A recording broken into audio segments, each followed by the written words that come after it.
Assalamualaikum warahmatullahi wabarakatuh.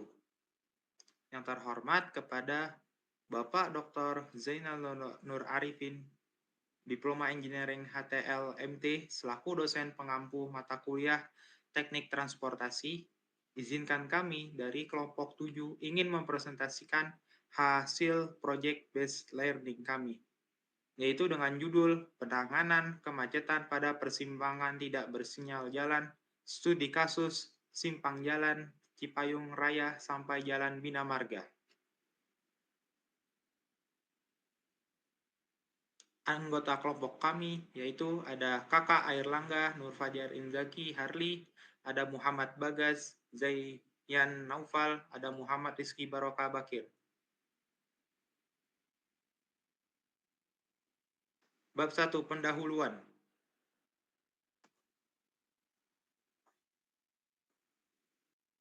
1.1 Latar belakang. Transportasi berperan penting dalam mobilitas penduduk dan distribusi barang. Namun, pertumbuhan penduduk yang pesat di Jakarta menyebabkan meningkatnya kebutuhan transportasi dan memunculkan kemacetan. Salah satu titik masalah terdapat pada Simpang 3 Jalan Cipayung Raya sampai Jalan Bina Marga, yang mengalami volume lalu lintas tinggi, hambatan samping besar, serta antrian panjang pada jam sibuk. Adapun rumusan masalah, berdasarkan uraian latar belakang, maka permasalahan yang dirumuskan dalam penelitian ini adalah sebagai berikut. Yang pertama, bagaimana kondisi existing kinerja lalu lintas pada simpang tak bersinyal Jalan Cipayung Raya, Jalan Bina Marga berdasarkan parameter PKJI tahun 2023. Yang kedua, alternatif solusi rekayasa lalu lintas, apa yang dapat diterapkan untuk meningkatkan kinerja simpang dan mengurangi tundaan. Yang ketiga, berapa lama alternatif solusi yang diterapkan untuk meningkatkan kinerja simpang Jalan Cipayung Raya dan Jalan Bina Marga dapat bertahan sebelum kembali melampaui batas persyaratan yang ditetapkan. 1.3, yaitu pembatasan masalah. Agar pembahasan tidak melebar dan lebih fokus, maka proyek ini dibatasi pada hal-hal berikut. Yang pertama, data lalu lintas yang digunakan berupa volume kendaraan, per jenis, komposisi arus lalu lintas, dan hambatan samping. Data dikumpulkan melalui survei lapangan pada jam sibuk, yaitu sore hari. Yang kedua, metode analisis mengacu pada PKJI 2023, khususnya pedoman analisis kapasitas simpang tak bersinyal. Ketiga, alternatif solusi yang diusulkan difokuskan pada langkah-langkah rekayasa lalu lintas sederhana, penataan arus pelebaran pendek, manajemen parkir, penataan hambatan samping, bukan pembangunan infrastruktur skala besar seperti flyover atau underpass. Adapun tujuan dari proyek PBL ini dapat dibagi menjadi 3, yaitu yang pertama, memberikan pemahaman dan pengalaman kepada mahasiswa mengenai penerapan teori transportasi dalam menganalisis permasalahan nyata di lapangan, khususnya pada simpang tak bersinyal. Yang kedua, menganalisis kinerja simpang tak bersinyal, Jalan Cipayung Raya sampai Jalan Bina Marga dengan parameter PKJI 2023. Yang ketiga, menyediakan hasil analisis dan rekomendasi yang dapat dijadikan bahan pertimbangan oleh instansi terkait dalam pengambilan kebijakan. 1.5, yaitu manfaat proyek. Adapun manfaat proyeknya, ya, bagi pemerintah atau institusi menjadi bahan pertimbangan dalam merumuskan kebijakan serta perencanaan pengelolaan lalu lintas yang lebih efektif.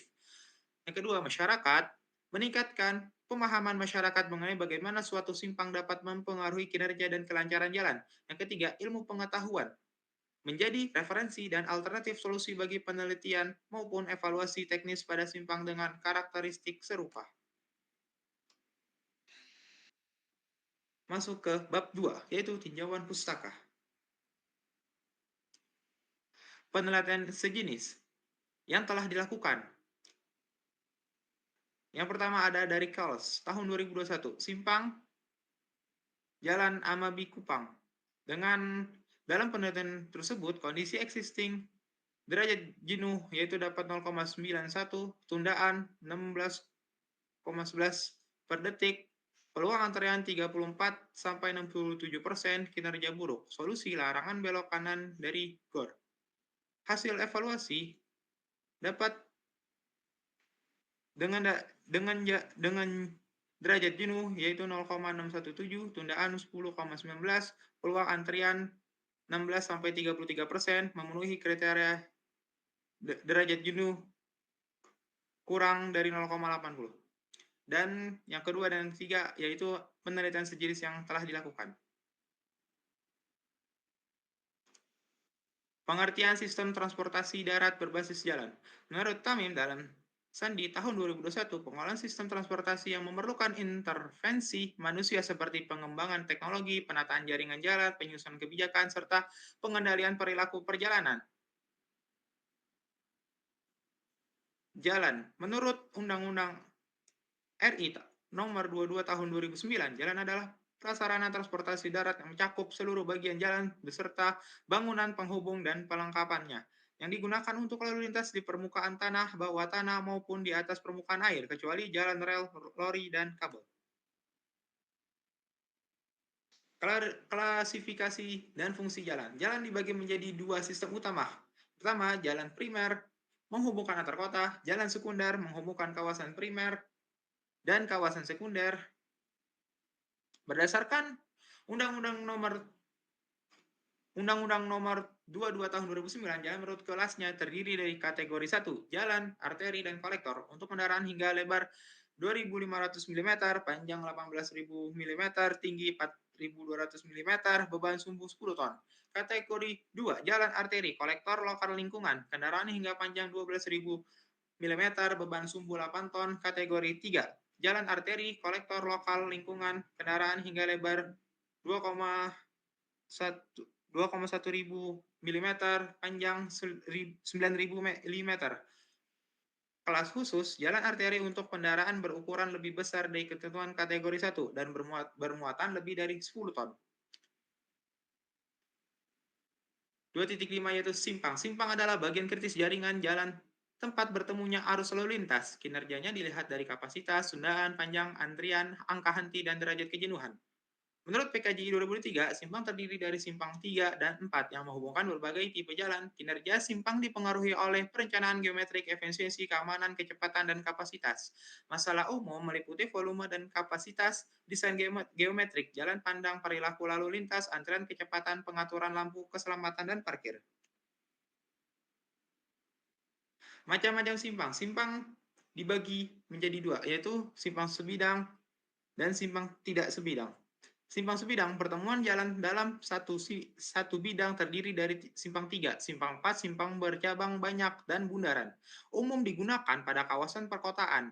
Simpang tidak sebidang, pertemuan jalan dengan perbedaan elevasi, flyover atau underpass, untuk memisahkan arus dan meningkatkan kelancaran. Jenis-jenis simpang. Simpang tak bersinyal, tidak menggunakan sinyal lalu lintas, pengemudi menentukan prioritas dan keamanan sebelum melintas. Simpang bersinyal dilengkapi apil sehingga pergerakan kendaraan diatur oleh lampu lalu lintas untuk meningkatkan keselamatan dan keteraturan arus. Data masukan simpang. Data dicatat dalam formulir SIM 1 dan SIM 2 yang memuat informasi lokasi, tanggal, nama jalan, mayor, minor, kelas dan status jalan, tipe serta fungsi jalan, periode analisis lalu lintas, dan petugas pencatat. Data ini menjadi dasar analisis kinerja ruas jalan dan simpang tak bersinyal sesuai PKJI 2023. Selanjutnya yaitu kondisi geometrik. Pada formulir SIM 1 dan dicatat kondisi geometrik meliputi alinyemen horizontal dan vertikal, lebar jalan, jarak pandang, jenis alinyemen, penampang melintang, kondisi permukaan jalan, serta pengaturan lalu lintas. Seluruh data kemudian dirangkum dalam sketsa geometri. Berikut adalah gambar sketsanya. Kondisi lalu lintas. Pada analisis kondisi lalu lintas, data dikumpulkan menggunakan formulir SIM 2. Di informasi ini digunakan untuk menghitung laju arus jam perencanaan, nilai M, serta parameter lalu lintas lainnya. Kondisi lalu lintas mencakup arus existing dan arus rencana. Arus existing digunakan menilai kinerja lalu lintas pada waktu tertentu, misalnya jam sibuk pagi atau sore, termasuk pengaruh kecepatan kendaraan berat dan parkir terhadap kapasitas. Sementara itu, arus lalu lintas rencana dipakai menentukan jumlah lajur atau lebar jalur berdasarkan LHRT, volume rata-rata harian tahunan, yang diperoleh dari survei lalu lintas sesuai pedoman yang berlaku. Selanjutnya, kondisi lingkungan. Kondisi lingkungan simpang juga dikumpulkan melalui formulir SIM 2 dan dipengaruhi oleh 3 aspek utama. Yang pertama, klasifikasi ukuran kota ditentukan berdasarkan jumlah penduduk dan berpengaruh terhadap kapasitas. Yang kedua, tipe lingkungan jalan terdiri dari komersial, permukiman, dan akses terbatas. Ditinjau dari fungsi lahan dan aktivitas sekitar simpang. Yang ketiga, kriteria hambatan samping menggambarkan pengaruh aktivitas tepi jalan seperti pejalan kaki, angkutan berhenti, serta keluar masuk parkir. Hambatan samping dikategorikan menjadi tinggi, sedang, atau rendah sesuai dampaknya terhadap arus lalu lintas. Selanjutnya, lalu lintas. Berdasarkan Permen nomor 22 tahun 2009, lalu lintas merupakan pergerakan kendaraan manusia di ruang jalan yang berfungsi sebagai prasarana transportasi. Salah satu aspek penting dalam lalu lintas adalah kemacetan, yaitu kondisi ketika jumlah kendaraan melebihi kapasitas jalan sehingga pergerakan menjadi lambat atau berhenti. Untuk menilai kondisi tersebut, analisis kapasitas dilakukan pada jam puncak, yaitu periode 1 dengan volume lalu lintas tertinggi. Pemilihan periode ini dianggap paling representatif karena dapat menggambarkan kinerja jalan dan simpang pada kondisi paling kritis. Kapasitas simpang adalah kemampuan maksimum simpang dalam melayani arus lalu lintas yang masuk dan dari seluruh lengan. Nilai kapasitas diperoleh melalui kapasitas dasar, yaitu kapasitas pada kondisi ideal yang kemudian dikalikan dengan berbagai faktor koreksi. Faktor koreksi ini mempertimbangkan kondisi nyata di lapangan seperti lingkungan jalan, hambatan samping, ukuran kota, serta kondisi geometri simpang. Dengan demikian, kapasitas akhir mencerminkan kemampuan simpang pada kondisi aktual. Selanjutnya yaitu derajat kejenuhan. Derajat kejenuhan adalah rasio arus terhadap kapasitas simpang. Nilai kecil menunjukkan lalu lintas lancar, sedangkan nilai lebih dari 0,85 menandakan kondisi jenuh dan perlu penanganan.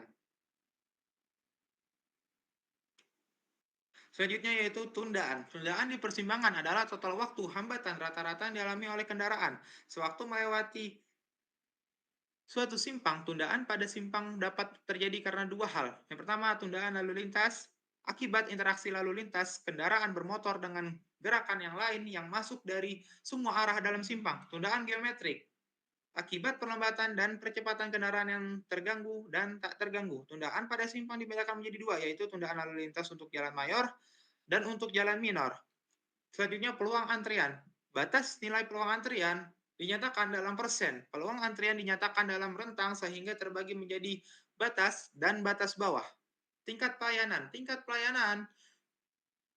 Tingkat tundaan yang dapat digunakan sebagai indikator tingkat pelayanan yang dapat dilihat pada tabel sebagai berikut.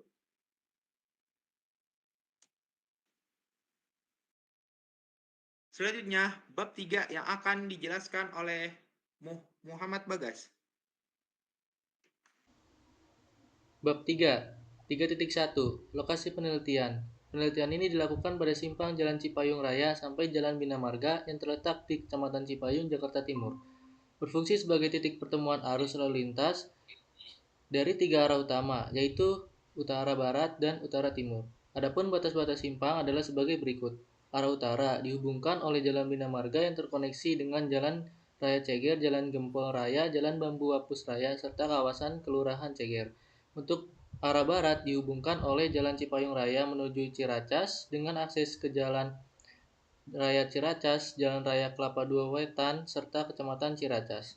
Untuk arah timur dihubungkan oleh Jalan Cipayung Raya menuju Cilangkap, terkoneksi dengan Jalan Cilangkap Raya, Jalan Raya Cilangkap, serta kawasan Kelurahan Cilangkap.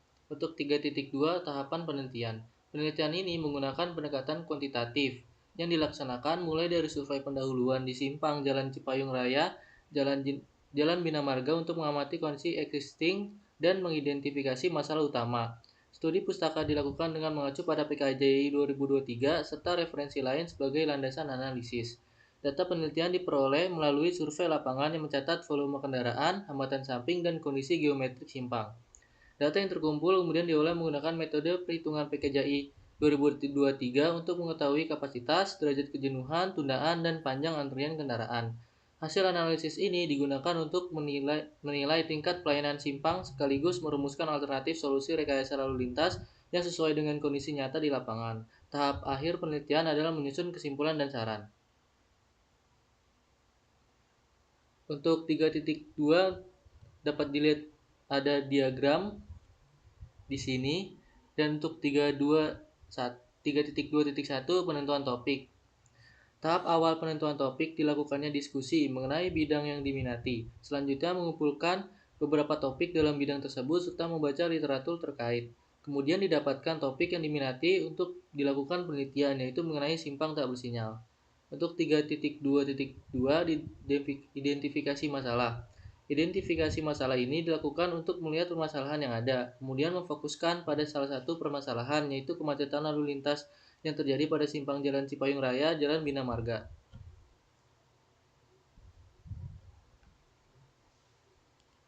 Untuk yang selanjutnya, survei pendahuluan. Terdapat beberapa parameter yang harus diperhatikan saat melakukan survei pendahuluan, seperti kondisi simpang dan permasalahan yang terjadi pada simpang. Setelah melakukan survei pendahuluan, ditetapkan lokasi penelitian, yaitu simpang Jalan Cipayung Raya, Jalan Bina Marga. Untuk yang selanjutnya yaitu studi kepustakaan. Studi kepustakaan dilakukan dengan mengumpulkan berbagai literatur seperti buku teknik sipil, jurnal, skripsi, dan internet yang sesuai dengan judul penelitian yang akan dilakukan. Untuk yang selanjutnya adalah pengumpulan data. Data yang diperlukan dalam penelitian terbagi menjadi dua. Yang pertama adalah data primer. Data primer merupakan data yang diambil secara langsung pada saat penelitian di lapangan. Data primer yang digunakan pada penelitian ini adalah yang pertama, arus lalu lintas. Survei arus lalu lintas. Dari hasil survei pendahuluan didapat hari dengan lalu lintas terpadat, yaitu pada hari Senin 15 September 2025. Untuk survei geometrik dan jalan persimpangan pada jalan ini untuk mendapatkan variabel geometrik yang menjadi masukan pada lembar formulir perhitungan PKJI 2014 dan penggambaran Dinas Simpang.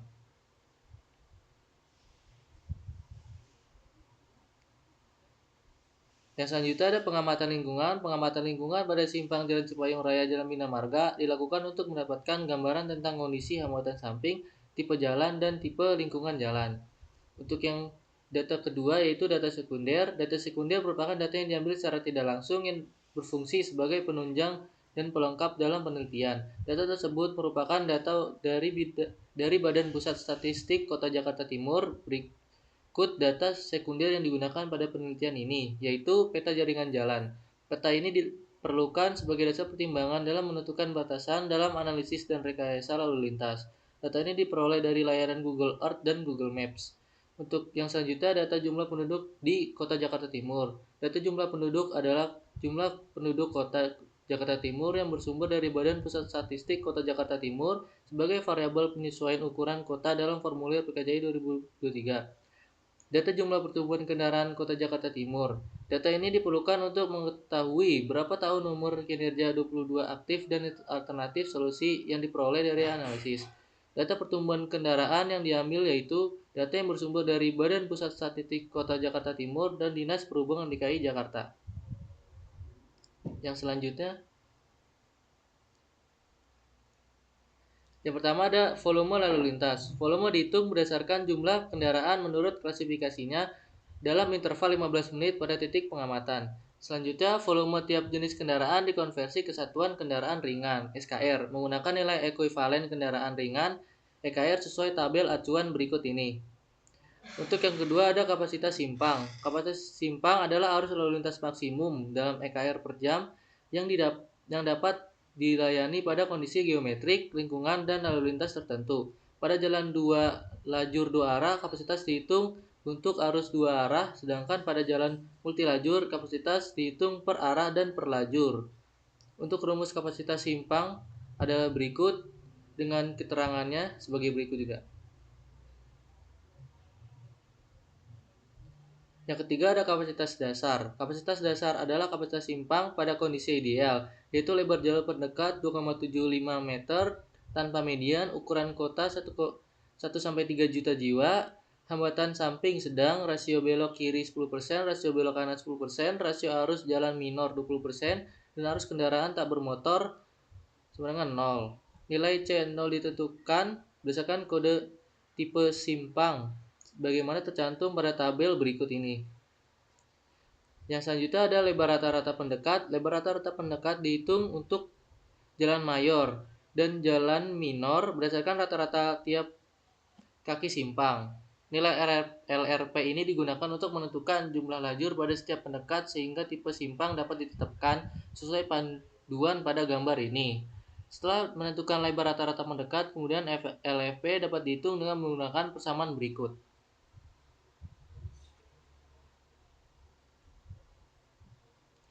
Yang kelima ada faktor koreksi median pada jalan minor. Median disebut lebar jika kendaraan ringan dapat berlindung dalam daerah median tanpa mengganggu arus lalu lintas. Klasifikasi median dan faktor koreksi median pada jalur mayor adalah sebagai berikut. Yang selanjutnya ada faktor koreksi ukuran kota. FUK dibedakan berdasarkan ukuran populasi penduduk. Penggolongannya terbagi dalam tabel berikut ini.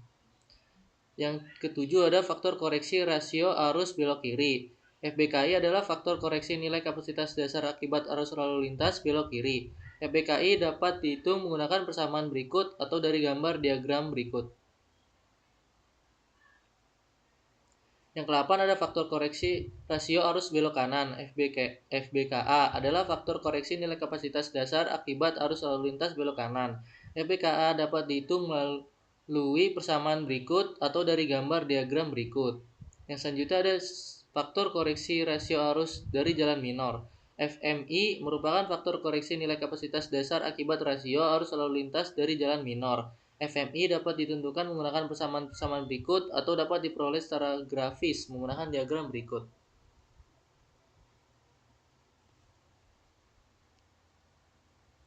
Yang ke-10 ada derajat kejenuhan. Derajat kejenuhan dapat dihitung menggunakan rumus ini dengan ketentuannya seperti ini. Lalu yang 11 ada tundaan. Mengacu pada PKJ 2023, tundaan merupakan waktu tempuh tambahan yang dibutuhkan oleh pengemudi untuk melalui suatu simpang. Nilai tundaan didapat dari penjumlahan tundaan lalu lintas dan tundaan geometrik yang dapat dihitung dengan persamaan di bawah ini. Yang pertama ada tundaan lalu lintas. TLL adalah tundaan rata-rata yang dialami seluruh kendaraan saat memasuki simpang.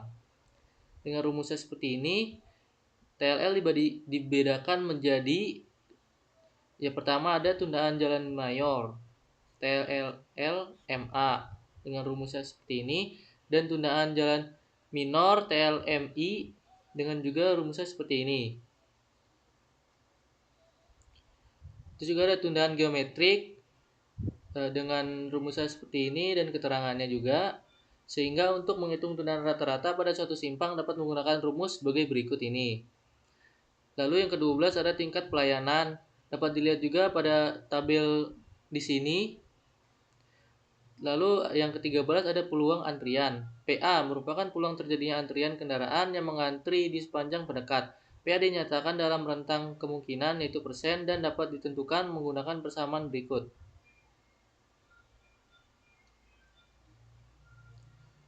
Sekian pemaparan dari saya. Untuk bab selanjutnya akan dijelaskan oleh Kakak Erangga. Oke, setelah metodologi penelitian, kita akan masuk ke data dan pembahasan, yakni di mana data primer akan diolah. Boleh lanjut.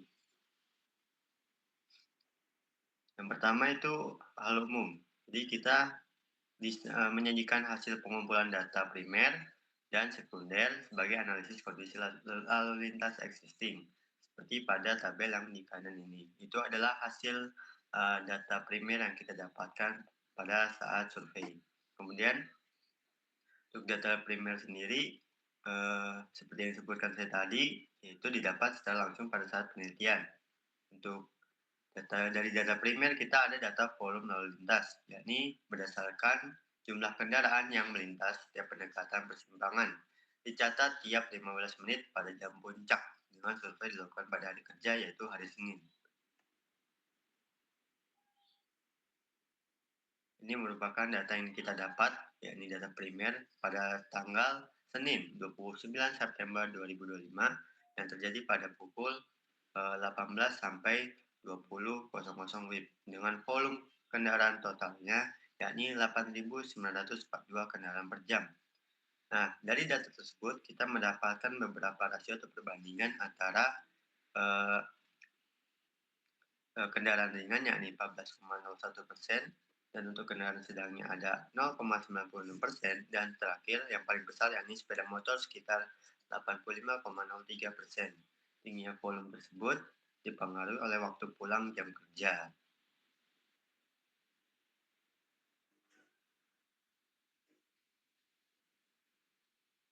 Nah, tadi sudah kita dapatkan data primer, kita lanjut ke data sekundernya, yakni ada kondisi geografik. Kondisi geografik seperti pada gambar berikut, yakni simpang 3, di mana arah utara itu Jalan Bina Marga, yakni Jalan Mayor, dan Jalan A dan C itu adalah Jalan Cipayungnya. Nah, untuk kode pendekat sendiri, kita memiliki lebar pendekat, yakni untuk jalan mayornya ada 8 meter, untuk jalan minornya antara kanan dan kiri atau timur dan barat, yakni sekitar 7 meter. Untuk jumlah lajur setiap jalan, yakni 2. Kondisi lingkungan, ya kita mendapatkan hambatan samping sekitar range, yaitu pada kondisi sedang, yakni tipe lingkungannya komersial. Nah, kemudian untuk data sekundernya sendiri, kita ada peta jaringan jalan yang diambil berdasarkan Google Maps itu sendiri.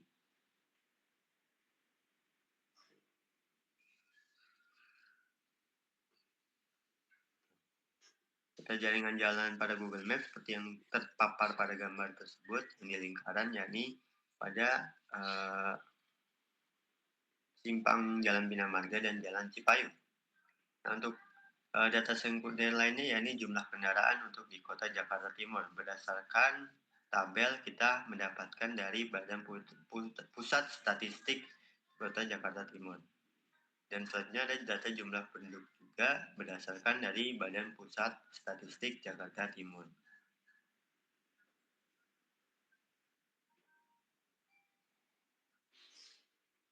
Kemudian analisis data. Analisis data kita berdasarkan metode PKJ 2023 untuk simpang tidak bersinyal. Nah, kemudian ada analisis simpang kondisi existing. Di situ ada terdapat tabel yang dimana kita olah data yang kita ambil tadi, kita mendapatkan data seperti volume kendaraannya berapa dan rasio belok kanan atau belok kirinya berapa. Lalu ada kita mulai dari pertama, yakni lebar pendekat. Ini analisis ini berdasarkan sebagai acuan yang akan dimasukkan ke dalam tabel. Untuk lebar pendekat itu kita ngambilnya 3,5 meter untuk mayor, dan untuk minornya ada 4 meter. Dan itu di rata-rata yakni 3,5 tambah 4 jadi 3,75. Kita memiliki tipe simpangnya 322.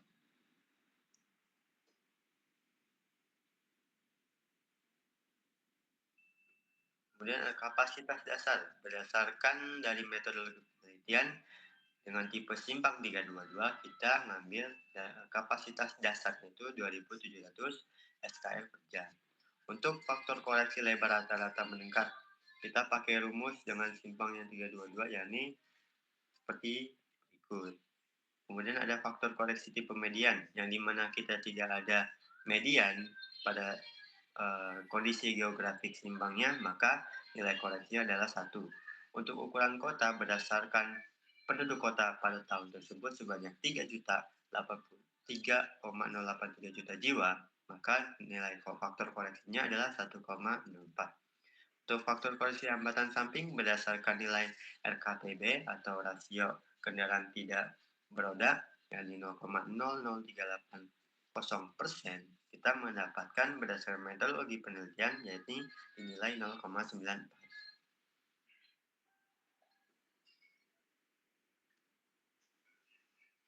Selanjutnya ada faktor koreksi rasio arus belok kiri.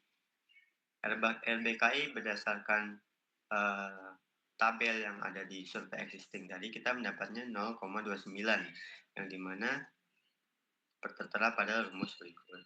Untuk faktor penyusun belok kanan, sisa dari faktor belok kiri yaitu 0,29, sedangkan untuk belok kanan ini kita mendapatnya 0,26. Untuk faktor koreksi arus jalan minor, kita mendapatkan rasio arus jalan minor sebesar 0,32152, dan kita masukkan ke rumus sebagai pada berikut.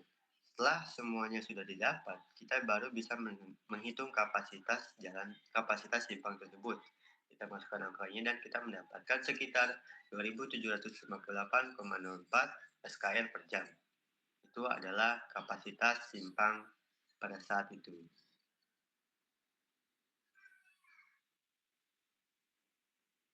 Didapat kapasitas, maka kita bisa menemukan derajat kejenuhan dengan rumus Q total dibagi kapasitas. Q total berdasarkan tabel survei existing kita memiliki yakni 2928 dibagi dengan kapasitas yang telah dihitung sebelumnya, kita mendapatkan derajat kejenuhan sekitar 1,062, dan dimana itu tidak memenuhi syarat, yakni dimana harusnya DJ itu harus kurang dari 0,8. Selanjutnya ada analisis tundaan. Berdasarkan karena nilai DJ kita lebih dari 0,6, maka rumusnya sebagai berikut. Didapatkan dengan nilai yang signifikan. Untuk tundaan geometrik simpang karena DJ kita di atas 1, maka sudah ditentukan berdasarkan metodologi penelitian, yakni sekitar 4 detik per SKR.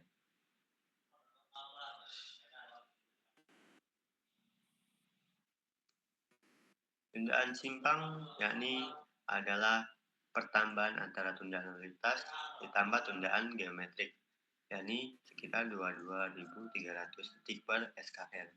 Nah, untuk analisis tingkat pelayanan berdasarkan tundaan simpang tersebut, kita masuk ke kelas C, yang dimana sedang, masih belum optimal. Untuk analisis peluang antrian, untuk peluang batas atas itu sekitar 90% dan batas bawah sekitar 45%. Boleh next. Nah, karena DJ sebelumnya itu masih di atas 0,8, kita perlu yang namanya upaya perbaikan. Upaya perbaikan ini untuk mengatasi di mana melebihi batas syarat derajat kejenuhan tadi untuk bisa dituruni atau bisa dijadikan optimal. Untuk upaya perbaikan pertama, yakni kita melakukan yang namanya menghilangkan hambatan samping. Berarti dari rumus yang sebelumnya kurang lebih sama, hanya saja hambatan sampingnya dihilangkan. Jadi kita mendapatkan kapasitas yang lebih besar, yakni 2934,09 SKR per jam. Dari nilai tersebut, maka kita mendapatkan dari kejenuhan yang berbeda pula, berarti sekitar 0,998. Lebih kecil dari sebelumnya, tapi masih belum optimal. Nah, untuk tundaan geometrik karena DJ di bawah 1, maka rumusnya akan berubah seperti yang pada tertera berikut.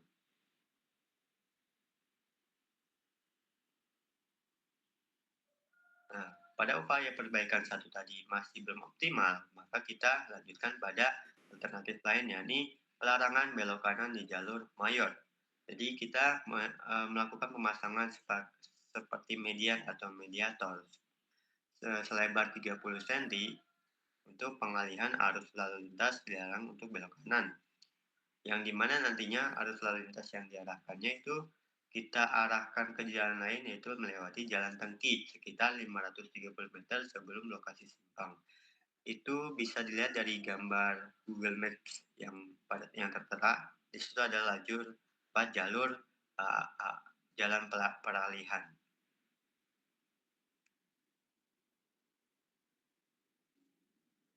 Nah, sebelumnya kita sudah menunjukkan survei tabel existing yang dimana mendapatkan kapasitas dan Q total yang berapa. Di sini dengan upaya perbaikan 2, maka untuk rasio belok kanannya kita jadikan 0. Anggapannya di upaya perbaikan ini tidak ada yang boleh belok kanan. Maka kita mendapatkan Q totalnya itu lebih sedikit, yakni sekitar 2595. Nah, untuk kapasitasnya sendiri itu juga akan berubah menjadi lebih besar, yakni sekitar 3.641,58. Dari upaya perbaikan 2 ini, maka kita mendapatkan derajat kejenuhan lebih sedikit optimal dibanding sebelumnya, yakni 0,713, tapi masih belum maksimal seperti yang ditentukan. Boleh next.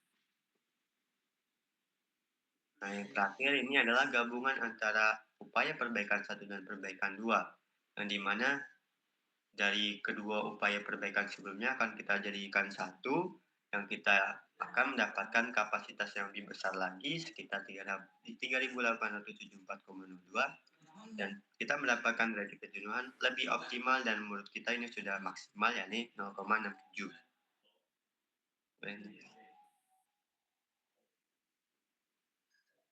Nah, berdasarkan 3 upaya perbaikan kita masukkan ke dalam tabel di sini bisa dilihat sebagai rangkuman atau rekapitulasi data angka-angka yang didapatkan berdasarkan rumus-rumus sebelumnya. Next.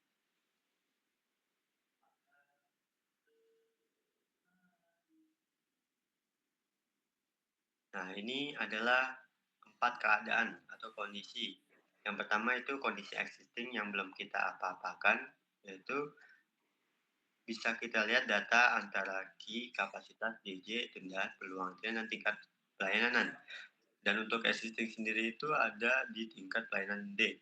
Setelah hambatan samping dihilangkan, ada di tingkat C. Dan ketika dilarang belok kanan sudah mulai optimal berada di tingkat pelayanan B. Dan ketika dua-dua perbaikan digabung, kita mendapatkan tingkat pelayanan B, yakni kondisi baik. Boleh next.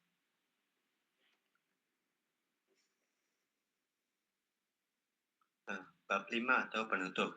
Ini adalah hasil kesimpulan dan saran yang akan kami sampaikan berdasarkan analisis sebelumnya. Jadi untuk kesimpulan pertama yakni analisis kinerja persimpangan Jalan Cipayung Raya dan Jalan Bina Marga dalam kondisi yang saat itu menunjukkan hasil yang buruk dengan kapasitas yang kecil yakni sekitar 2.758,04 SKR per jam. Volume kendaraannya juga hanya sekitar lebih besar lah istilahnya yaitu sekitar 2.928. Derajat kejenuhannya di angka lebih dari 1 yakni itu adalah merupakan hal yang buruk yakni sekitar 1,02. Dan untuk data lainnya seperti yang tertera pada analisis sebelumnya. Untuk mengatasi masalah kinerja persimpangan, kita melakukan yang namanya melibatkan pemasangan rambu melarang berhenti, rambu yang melarang parkir. Istilahnya di situ untuk menghilangkan yang namanya hambatan samping. Kemudian kita melakukan pelarangan belok kanan dengan penambahan separator berupa kantin dengan lebar 30 cm. Jadi alternatif yang kedua ini kita pilih sebagai opsi terbaik untuk penyelesaian permasalahan simpang tabel sinyal di sini, sehingga kita bisa meningkatkan kapasitas hingga 3.874,04 SKR per jam, sehingga kita dapatkan juga derajat kejenuhan yang optimal sekitar 0,670, yang dimana itu memenuhi syarat yang dimana DJ yang seharusnya itu harus lebih kecil dari 0,85. Dan untuk tundaan simpangnya lebih kecil lagi sekitar 11.704 detik per SKR, peluang antrian atas 38% dan bawah sekitar 18%. Next. Nah, untuk saran berdasarkan kesimpulan tadi ya. Jadi, perbaikan sebaiknya dilakukan pada persimpangan tersebut dengan menginstal lampu yang melarang berhenti, meminimalisir hambatan samping, dan juga melarang pembelokan kanan dari arah timur untuk dengan cara menempatkan median atau separator yang berupa kantin. Terus penelitian selanjutnya diharapkan analisis ini bisa dilakukan menggunakan program atau perangkat lunak TV SIM. Setidaknya memungkinkan hasil yang lebih akurat dan yang lebih optimal. Yang terakhir, pentingnya untuk meningkatkan kesadaran masyarakat mengenai aturan yang ada harus dilaksanakan dengan pendekatan bersifat persuasif. Seperti yang dimana aparat keamanan memang harus lebih tegas dalam menangani situasi-situasi yang ada pada kondisi existing.